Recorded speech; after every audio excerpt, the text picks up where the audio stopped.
Ant lygaus paviršiaus pastatykite šoviklį ir uždėkite adatą. 2 pirštais stumtelėkite adatą į šoviklio vidų. Nuimkite apsaugą nuo pleistro.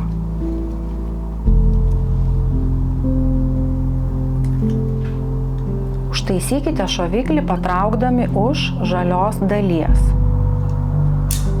Įsitikinkite, kad šoniniai žali mygtukai pilnai išlindo. Nusukite mėlyną adatos apsaugą. Pridėkite šoviklį prie kūno. Suspauskite vienu metu žalius mygtukus. Išstumkite adatą iš šoviklio, paspausdami pilką mygtuką. Atitraukite šoviklį nuo kūno. Prilaikydami ištraukite metalinę adatos dalį. Užlenkite metalinės adatos apsaugą